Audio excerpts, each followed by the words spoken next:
Hey guys, welcome back to week 6.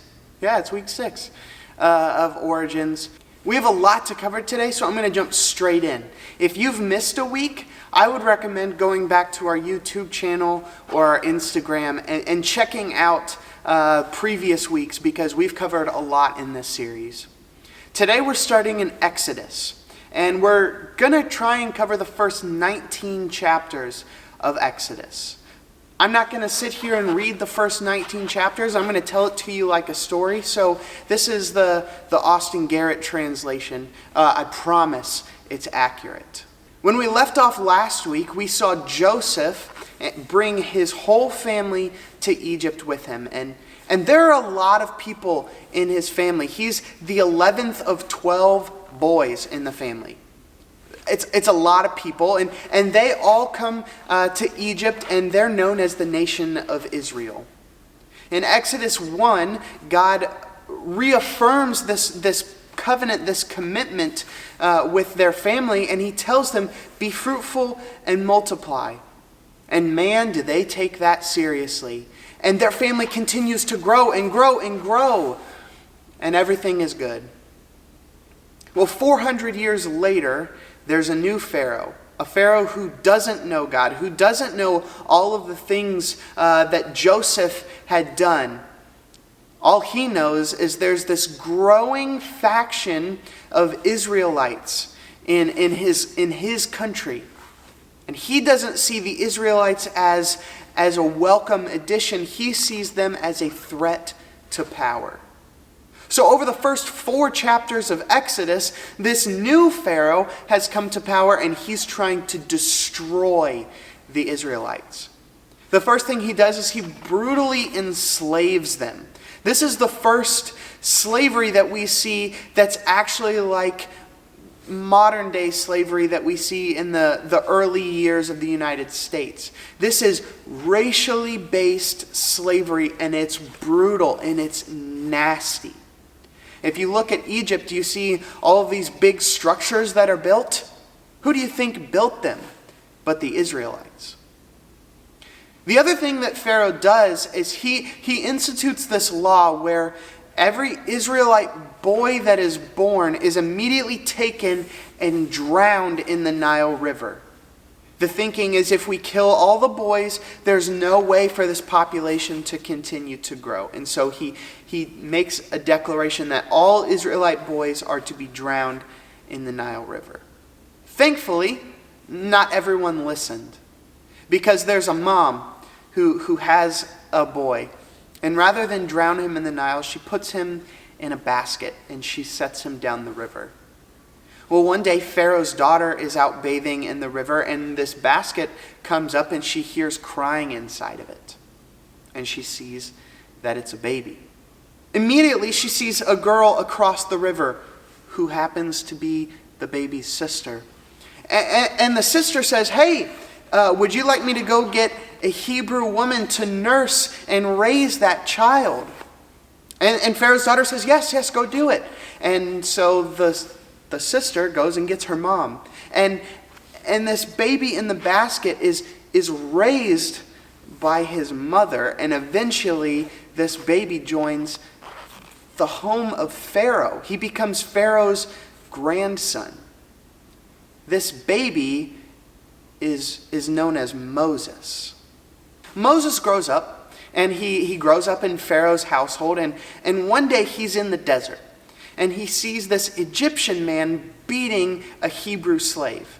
And Moses is furious. So he goes up to the Egyptian man and he kills him. Well, he knows that it's not going to be good for him if he just waltzes back into town. So he actually flees into the wilderness and runs away to this land called Midian. While Moses is in Midian, it says in Exodus 2:24 that the Israelites are crying out to God.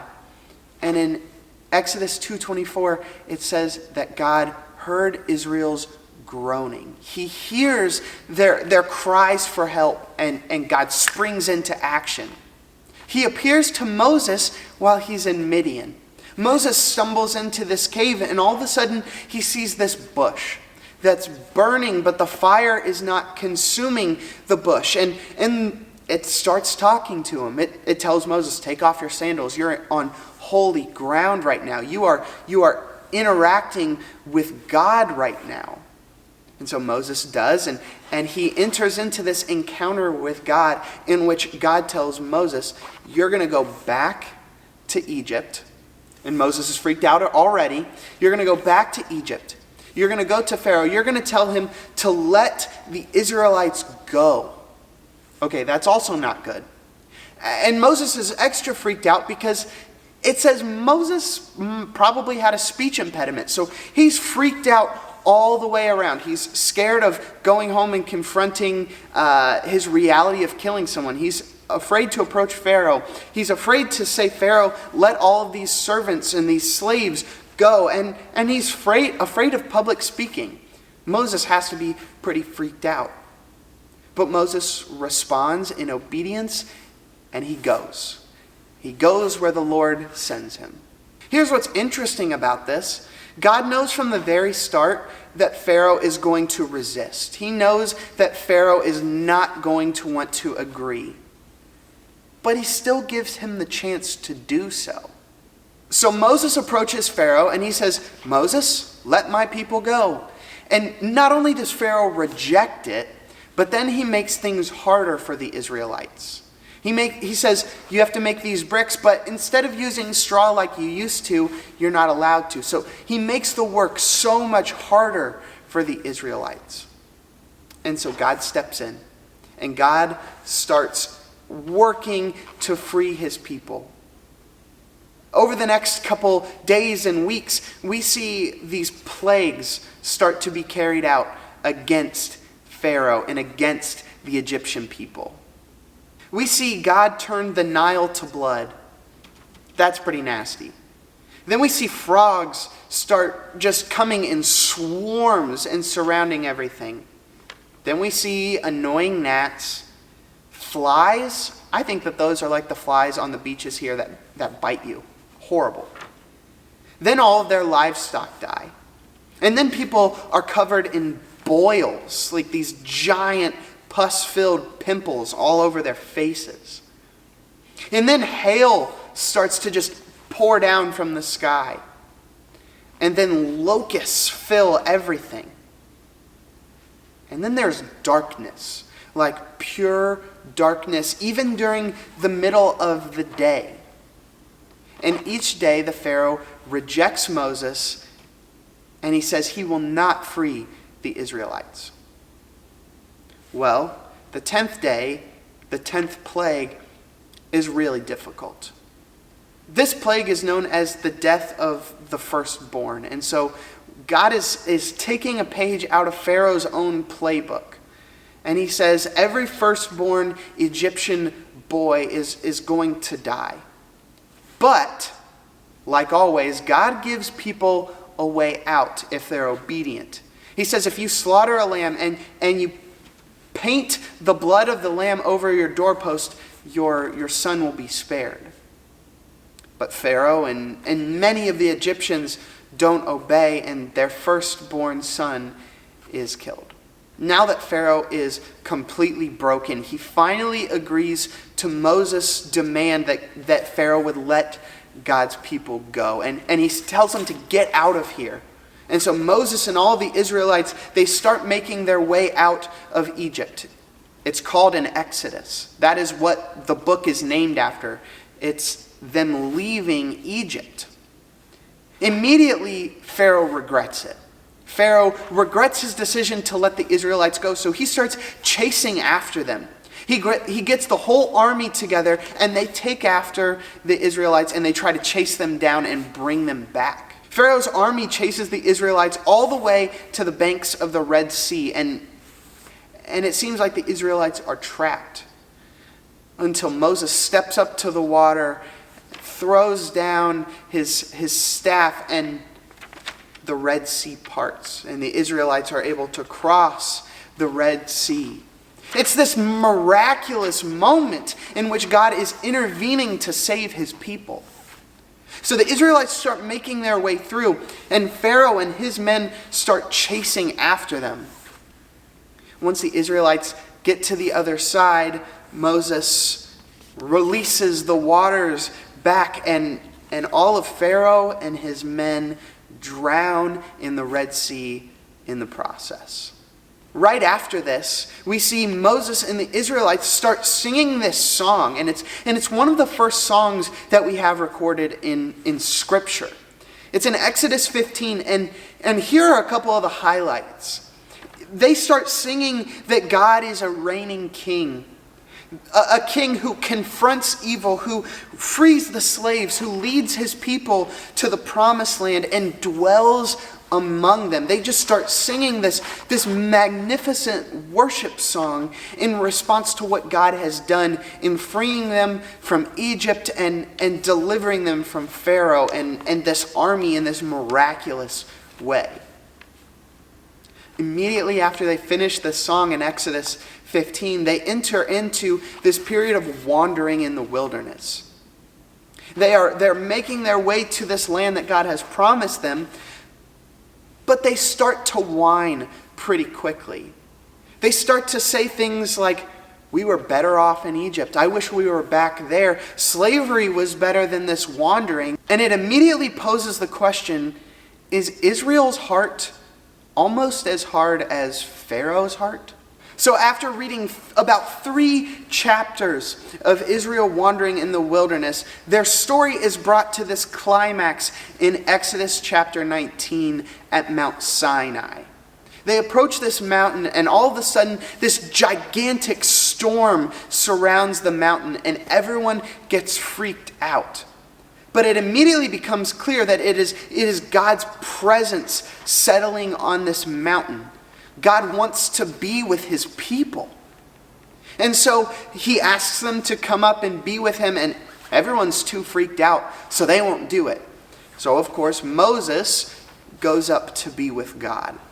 And Moses is the only one to do it. So here's Moses and God on top of this mountain.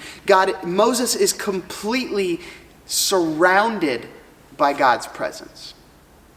While Moses is on top of the mountain, God gives Moses law, including the 10 Commandments. He gives the Israelites a way to live that is distinct from the rest of the world, so that everyone will know that these people are God's people. Up until this point, God had not required anything of the Israelites, but now he's just requiring them to live their lives in a way that reflects their relationship with God. The 10 Commandments can be broken down into 2 categories. The first 5 tell the Israelites how they should live their lives in relationship with God. And the second 5 tell the Israelites how they should live their lives in relationship with others. 2 primary types of relationships that we see God emphasize over and over throughout Scripture. It's their relationship with God and their relationship with people. We see Jesus echo this in the New Testament when he's asked what the greatest commandment is to love the Lord your God and to love your neighbor as yourself. 2 types of relationships, God and others. And there's so much wisdom given about how they're to live in relationship with both of them. While Moses is up on the mountain with God, he tells them that people are not coming up because they're afraid. And God so desires to be with his people that he says, okay, if they won't come up here, I will go down to where they are. And he gives Moses these instructions for a tent in which God's presence will dwell inside the tent, and he will be among his people. And so the rest of Exodus, chapters 20 to 40, give us these instructions, these blueprints for how the Israelites are supposed to build this tent, how they're supposed to construct it so that God can be with them day in and day out. As Moses comes down the mountain to give them the 10 Commandments, to give them these instructions, he's immediately met by this horrifying scene. The Israelites had taken a bunch of gold that they had taken from Egypt, and they had melted it down, and they had made this golden calf. This golden cow that they're bowing down to and worshiping.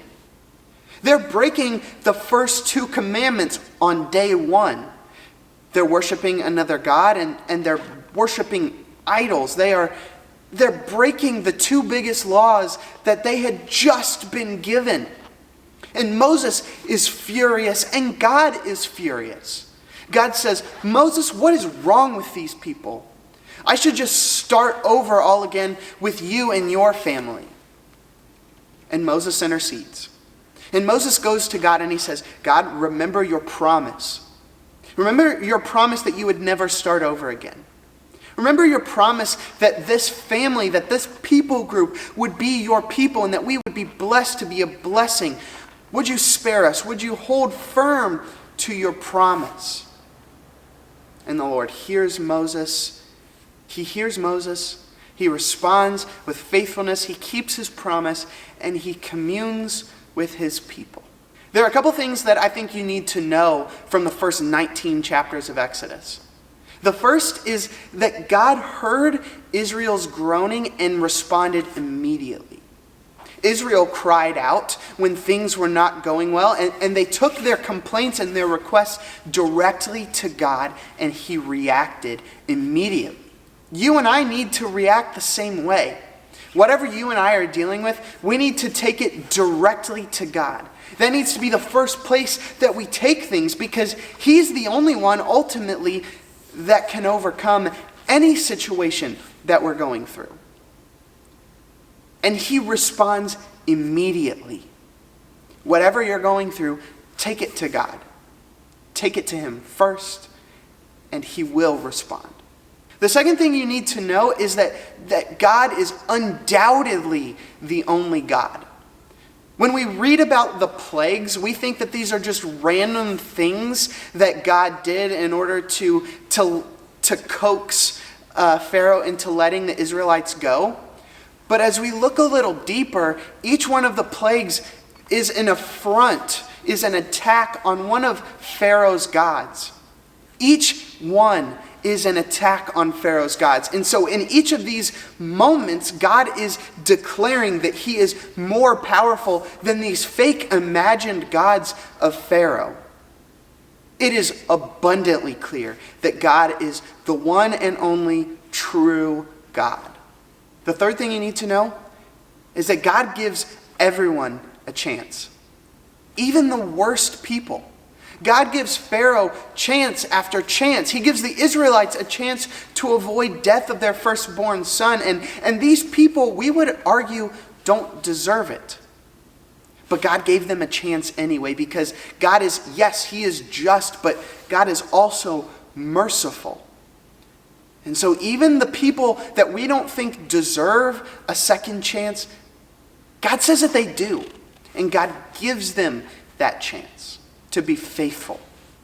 The fourth thing that you need to know is that when we forget who God is and what God has done, we stray away from right living. We stray away from righteousness. Immediately after God had delivered the Israelites from Egypt, and there's this incredible moment in the Red Sea, the Israelites immediately forget what he had done.